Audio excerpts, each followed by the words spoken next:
ለቅዱሳን አንድ ጊዜ ፈጽሞ ስለተሰጠ ሃይማኖት እንድትጋደሉ እየመከርኳችሁ እጽፍላችሁ ዘንድ ግድ ሆነብኝ። ሐዋርያው ቅዱስ ይሁዳ ምዕራፍ 1 ቁጥር 3። በስመ አብ ወወልድ ወመንፈስ ቅዱስ አህዱ አምላክ አማእስሩ ለታኅሳስ በዛቲ ዕለት አምጽኡ ሥጋሁ ለቅዱስ አባ ሳዊሮስ ሊቀ ጳጳሳት ዘሀገረ አንጾኪያ ሀበ ደብረ ዝጋግ ዘአፍአ ሀገረ እስክንድርያ።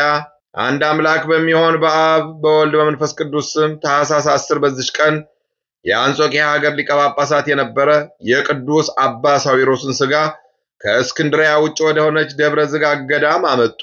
እንዲህም ሆነ፣ ይህ ቅዱስ አባት በሀገረ ስሃ አምላክን በሚወድ ክርስቲያን ባለጸጋ ስሙ ዱራታውስ በሚባል ሰው ዘንድ ባረፈ ጊዜ እርሱም ከምዕመናን ሰዎች ጋር በመርከብ አሳፍሮ ላከው። በጥልቅ ባህር ላይ እንጂ በአነስተኛ ሸለቆ እንዳይሄዱ ከዚያም በወደቡ እንዲወጡ አዘዛቸው። ወደ ደቡባዊ ባህረ ቅርጣስ በደረሱ ጊዜ የቅዱሱ ሥጋ ከእሳቸው ጋር ሳለ ወደ ምዕራብ አቅጣጫ ጥቂት እንደተጓዙ መርከቡን የሚሸከሙ ውሃ አላገኙም። መርከቡንም እየጎተቱ ታላቅ ድካምን ደከሙ።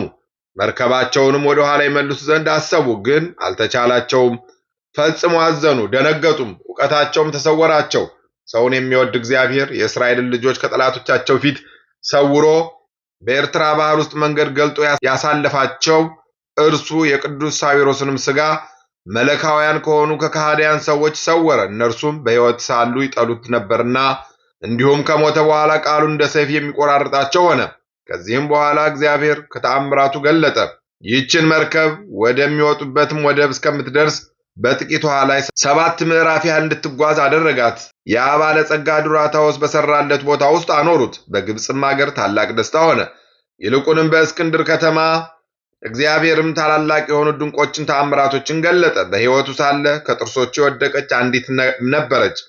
የደብረ ዝጋግ ገዳም አንድ መነኩሴ አንስቶ ባህር ጨርቅ ጠቅልሎ አኖራት። እርሷም ለታመሙ ሕዝቦች የምትፈውስ ሆነች።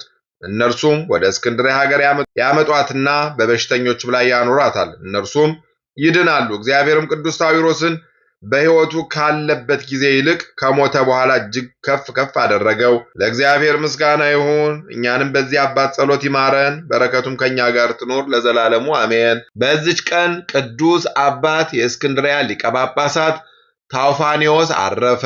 እርሱም ለአባቶች ሊቃነ ጳጳሳት 60ኛ ነው። በማርቆስ ወንጌላዊ መንበር 9 ዓመት ከ7 ወር ከኖረ በኋላ በከሃዲያን እጅ ሞተ። ለእግዚአብሔር ምስጋና ይሁን፣ እኛንም በጸሎቱ ይማረን ለዘላለሙ አሜን። በዚህች ዕለት የከበረ አባት ጻድቅ ኤጲስቆጶስ የስሙ ትርጓሜ የሕዝብ አሸናፊ የሆነ አባ ኒቆላዎስ አረፈ። ይህም ጻድቅ ሰው ሜራ ከሚባል አገር ነው። የአባቱ ስም ኤጲፋኒዎስ የእናቱ ዮና ነው። እኒህም በሀገረ ሜራ እጅግ ባለጸጎች ናቸው። እግዚአብሔርን የሚፈሩት የሚያመልኩት ናቸው። ግን ልጅ አልነበራቸውም። ሀብታቸውን የሚወርስ የተባረከ ልጅ ሰጥቷቸው በእርሱ ደስ ይላቸው ዘንድ እያዘኑ ወደ እግዚአብሔር ሲጸልዩ ሲማልዱ ኖሩ። የመውለጃቸውም ጊዜ እስኪያልፍ ኑረው የመውለጃቸው ጊዜ እንዳለፈ ባወቁ ጊዜ ስለ ልጅ መለመንን ተዉ። ስራው ልዩ ድንቅ የሆነ እግዚአብሔር በበረከትና በቅድስና ፍጹም ያደረገውን ይህንን ቅዱስ ኒቆላዎስን ሰጣቸው። በእርሱም ዘንድ የጽድቅን ሥራ ገለጠ። እርሱም በተወለደ ጊዜ ተነስቶ በሰዎች መካከል 2 ሰዓት ያህል ቆመ። በዚህም ለጽድቅ ሥራ የሚነሳ መሆኑን ያመለክታል። የእናቱን ጡት በሚጠባ ጊዜም ከቀኝ ጡቷ በቀር አይጠባም። በዚህም በሕይወት ዘመን ሁሉ ከመንፈሳዊ የውሃ ምንጭ በቀር እንደማይጠጣ ይገልጣል። ይኸውም የእግዚአብሔር ቃል መንፈሳዊ ትምህርት ነው። በሕፃንነቱ የሐዋርያትን ሥርዓት ፈጸመ። በረቡዕና በዓርብ ቀን ያለ 9 ሰዓት የእናቱን ጡት አይጠባምና ታናሽ ብላቴና በሆነ ጊዜ ወላጆቹ ለመምህር ሰጡት። በጥቂት ቀኖችም የቤተ ክርስቲያን ትምህርት ተምሮ ዲቁና ተሾመ።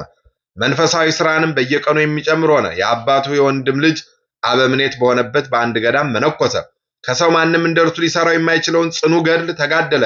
ከዚህም በኋላ ዕድሜው 19 ዓመት ሲሆነው ቅስና ተሾመ። እግዚአብሔርም ታላቅ ጸጋን ድንቅ ተአምራቶችን ማድረግ በሽተኞችንም የመፈወስ ሀብት ሰጠው። በሕይወቱም ሳለ ከሞተም በኋላ በየጊዜው በመጨመር የሰራቸው ተአምራቱ ግን ቁጥር የላቸውም።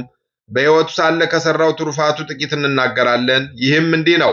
አንድ ባለጸጋ በሀገሩ ነበረ። ከጥቂት ጊዜም በኋላ የዕለት ራት እስከሚያጣ እጅግ ድሃ ሆነ። 4 ሴቶች ልጆች ነበሩት። ስለ ድህነቱም የሚያገባለት አላገኘም። የአመንዝራ ቤትም ሰርቶ ልጆቹን በዚያ አኑሮ እያመነዘሩ የዝሙት ዋጋ በማግኘት ይኖሩ ዘንድ ይህንን የረከሰ ሐሳብ ሰይጣን አሳሰበው። እግዚአብሔርም ይህ ሰው ያሰበውን ለቅዱስ አባ ኒቆላዎስ ገለጠለት። በዚያን ጊዜ ተነስቶ ከአባቱ ገንዘብ 100 የወርቅ ዲናር ይዞ ሌሊቱን ሳይነጋ ወደዚያ ሰው ቤት ሄዶ በበሩ ወደ ውስጥ አስገብቶ አኖረለት። ሰውየውም በነቃ ጊዜ ያን ወርቅ አገኘ፣ እጅግም ደስ አለው። ታላቂቱንም ልጁን አጋባት። እንዲሁም ሁለተኛ ጊዜ፣ ሶስተኛ ጊዜ 100 የወርቅ ዲናር እንዲሁ አኖረለት። ሁሉንም ልጆቹን አጋባቸው። በፍጻሜውም ይህን ገንዘብ የሚጥልለት ማን እንደሆነ ያውቅ ዘንድ ነቅቶ የሚጠብቅ ሆነ። ከዚህም በኋላ ሲያኖርለት ቅዱስ አባ ኒቆላዎስን አገኘው፣ ሰገደለትም። ከገንዘብ ችግርና በኃጢአት ከመውደቅ አድነኛልና ዋጋህ በመንግስተ ሰማያት ፍጹም ነው አለው።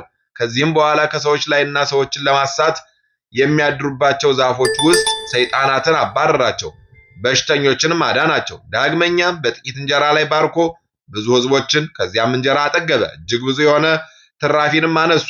ኤጲስቆጶስነትም ከመሾሙ በፊት ታላቅ ዙፋንና የከበረ የክህነት ልብስ በእርሱ ዘንድ ተቀምጦ ብርሃንን የለበሰ ሰውም ይህንን የክህነት ልብስ ልበስ፣ በዙፋንም ላይ ተቀመጥ የሚለውን ራእይ አየ።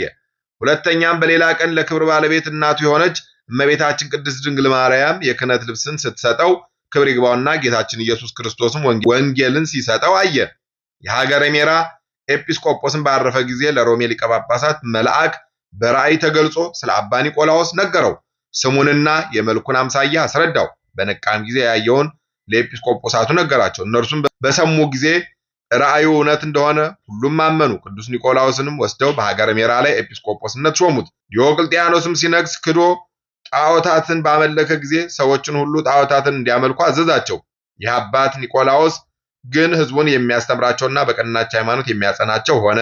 የቅዱስ አባ ኒቆላዎስንም ዜና በሰማ ጊዜ ዲዮቅልጥያኖስ ይዞ ለብዙ ዓመታት ታላቅ ስቃይን አሰቃየው። ክብር ይግባውና ጌታችን መድኃኒታችን ኢየሱስ ክርስቶስ በትዕግስት አጸናው፣ ያለ ጉዳትም በጤና አስነሳው። ዲዮቅልጥያኖስም ከማሰቃየቱ የተነሳ በሰለቸ ጊዜ ከወህኒ ቤት ጨመረው። እግዚአብሔርም ዲዮቅልጥያኖስ አጥፍቶ ጻድቅ ቆስጠንጢኖስን እስካነገሰ ድረስ በዚያ ኖረ። ከዚያም በኋላ ክርስቶስን በማመን የታሰሩትን ሁሉ አወጧቸው። ከእርሳቸውም ጋር ቅዱስ ኒቆላዎስ ወጥቶ ወደ መንበረ ጵጵስናው ተመለሰ። ሕዝቡንም ሁሉ የቀናች ሃይማኖትን እያስተማራቸው ኖረ። ሃይማኖታቸው የቀና የ318ቱ ኤጲስቆጶሳት የአንድነት ስብሰባ በሆነ ጊዜ ይህ አባት ከእሳቸው አንዱ ነው። ከእርሳቸውም ጋር ሆኖ አርዮስን አሳደደው።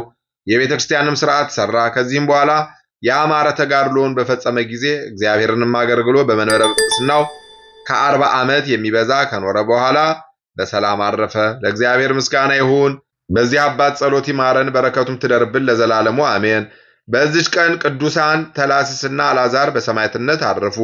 ይህም ተላስስ ከነነዌ አውራጃ ከባቢሎን ሰዎች ወገን ነው። የፋርስ ንጉሥ ሳቦርም ይዞት ለእሳት ስገድ ለአማልክትም ሰዋ አለው። ቅዱስ ተላስስም እኔስ ለፈጣሪ እግዚአብሔር እሰግዳለሁ፣ ለእርሱም እሰዋለሁ እንጂ ለጣዖት አልሰዋም አለው። ያስፈራውም ዘንድ የቅጣት መሳሪያዎችን አስመጣ። እርሱ ግን አልፈራም። 100 ግርፋትም ለረጅም ጊዜ እንዲገርፉ ታዘዘ። ከዚህም በኋላ ተላስስ ሆይ ከዚህ ስቃይ እንድታርፍ ለአማልክት ሰዋ አለው። እርሱም ፈጣሪዬ ስለሚጠብቀኝ ለእኔ ስቃይ አልታወቀኝም አለው። በዚህን ጊዜ 200 ጊዜ ገረፉት። በዓይኖቹ ውስጥም የብረት ችንካሮችን ተከሉ።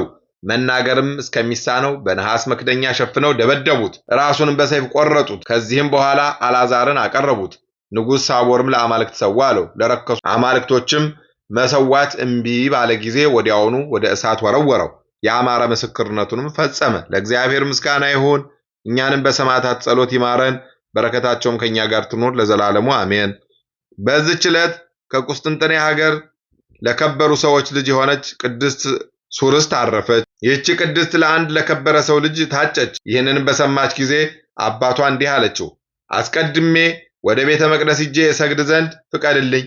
በምመለስበትም ጊዜ እግዚአብሔር እንደፈቀደ ይሁን። አባቷም አስቀድመሽ ወደ ባልሽ ቤት ግቢ፣ ሰርግሽ ከተፈጸመ በኋላ ከእርሱ ጋር ወደ ወደድሽው ሂጂ፣ ስለትሽንም ትፈጽሚያለሽ አላት። እርሷም በድንግልናዬ ሳለሁ ወደዚያች የከበረች ቦታ ሄጄ ልጸልይ ለእግዚአብሔር ቃል ገብቻለሁ።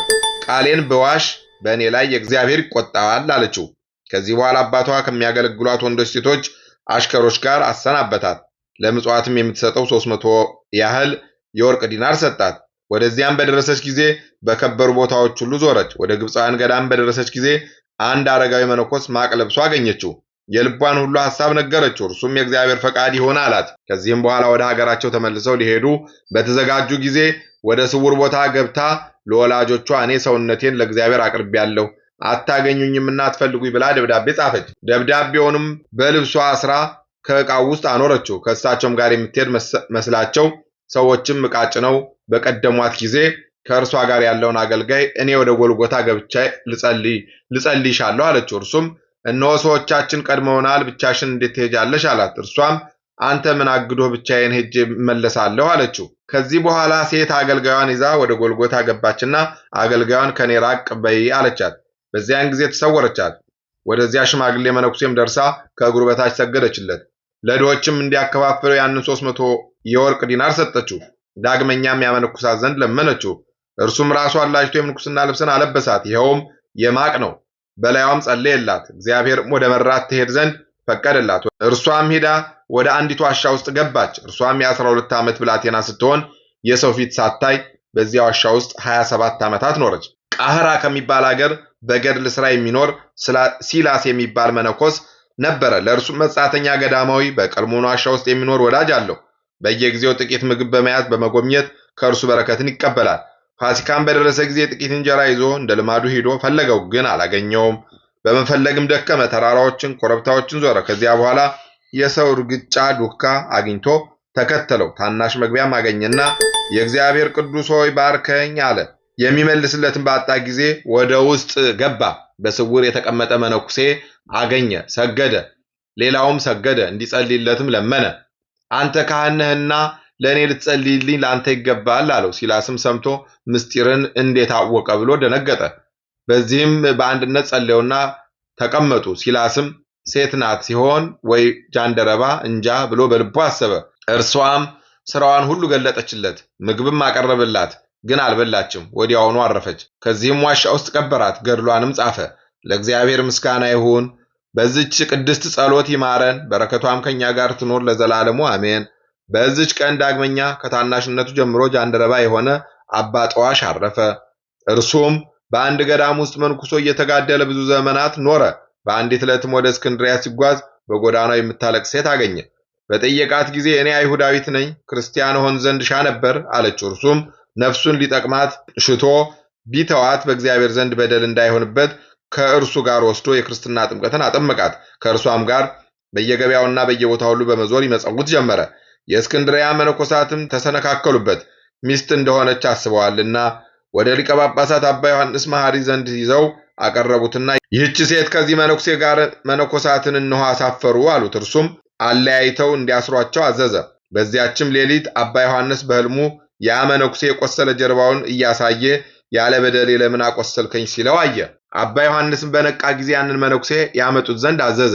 የቆሰለ ጀርባውንም ሊያይ ልብሱንም ሲይዙ ከላዩ ልብሱ ወደቀ። ጃንደረባም ሆኖ አገኙት። አባ ዮሐንስም አለቀሰ።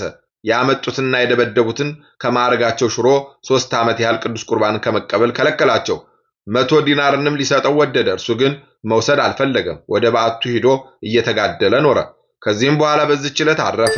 ለእግዚአብሔር ምስጋና ይሁን፣ እኛንም በጸሎቱ ይማረን፣ በረከቱም ከኛ ጋር ትኖር ለዘላለሙ አሜን። በዚህች ዕለት ደግሞ የቅዱሳን ሜሊዮስና የታውፊያ የዕረፍታቸው መታሰቢያ ነው። ለእግዚአብሔር ምስጋና ይሁን፣ በረከታቸውም ከኛ ጋር ትኑር አሜን። አንድ አምላክ በሚሆን በአብ በወልድ በመንፈስ ቅዱስ ስም ታኅሳስ 11 በዚች ቀን የግብፅ ደቡብ ከሆነ ከመጽሊል አውራጃ ከሬስ ከተማ ሰዎች ወገን የሆነ ቅዱስ አባት አባ በኪሞስ አረፈ። ምስጋና ይሁን ለአብ ለወልድ ለመንፈስ ቅዱስ አንድ አምላክ በሚሆን ዛሬም ዘወትርም ለዘላለሙ አሜን። በታኅሳስ 10 ቀን የሚከበሩ ዓመታዊ ቅዱሳን በዓላት ቅዱስ ኒቆላዎስ ሊቅ፣ ቅዱስ ሳዊሮስ ሊቅ ዘአንጾኪያ፣ ቅድስት ስሩስት ገዳማዊት፣ ቅዱስ ጠዋሽ ሕጽው፣ ቅዱሳን ተላስስና አልዓዛር ሰማዕታት። ወርሃዊ በዓላት ቅዱስ ናትናኤል ሐዋርያ፣ ቅዱስ ኒቆላዎስ ዘሀገረ ሜራ፣ አቡነ መልክዓ ክርስቶስ፣ ቅዱስ ያዕቆብ ሐዋርያ ወልደ እልፌዎስ፣ ቅድስት እሌኒ ንግሥት፣ ታላቁ ቅዱስ ቆስጠንጢኖስ፣ ቅዱስ ዕፀ መስቀል። ለቅዱሳን አንድ ጊዜ ፈጽሞ ስለተሰጠ ሃይማኖት እንድትጋደሉ እየመከርኳችሁ እጽፍላችሁ ዘንድ ግድ ሆነብኝ። የይሁዳ መልእክት ምዕራፍ 1 ከቁጥር 3 የሰማነውን በልቦናችን ያሳድርብን። ከቅዱሳን አባቶቻችን ከቅዱሳት እናቶቻችን በረከት ረድኤት ያሳትፈን። በቅዱስ መስቀሉ ጠላታችንን ቀጥቅጦ ከእግራችን በታች ይጣልልን። ኃይለ አጋንንትን የምናሸንፍበትን ጸጋና ጉልበት ይስጠን። ከዕፀ መስቀሉ በረከት ረድኤት ያሳትፈን። የሰማነውን የምንጠቀምበት ያድርግልን። 30 60 ያማረ 100 ፍሬ አፍርተን የመንግስቱ ወራሽ የክብሩ ቅዳሾች እንድንሆን እንዲረዳን የአምላካችን ቅዱስ ፈቃድ ይሁንልን። ለብርሃነ ልደቱ ጥምቀቱ በሰላም ያድርሰን። ጾማችንን ጾመ ስርየት ጾመ ድኅነት ያድርግልን። ነፍሳተ ሙታንን ይማርልን፣ ሕያዋንን ይጠብቅልን። በጸሎታቸው አስቡን አትርሱን ያሉትን በያሉበት ያስብልን። ይቅርታውን ቸርነቱን ያርቅብን። አቡነ ዘበሰማያት ይትቀደስ ስምከ ትምጻእ መንግሥትከ ወይኩን ፈቃድከ በከመ በሰማይ ከማሁ በምድር ሲሳየነ ኢየሱስ ክርስቶስ ከመ ይስረይ ለነ ኃጣውኢነ ተማኅፀነ ብከ ያለ እግዚአብሔር አብይ ኦ እግዚእ ኢየሱስ ክርስቶስ ስረይ ኃጢአቴ ወኃጢአተ ኩሉ ሕዝብከ ማእሰረ ኃጢአት እግዚአብሔር ይፍታ። እግዚአብሔር ይባርክ። ሰላም ያሳደረ ሰላም ያውለን፣ ሰላም ያዋለ ሰላም ያሳድረን። ይቆየን።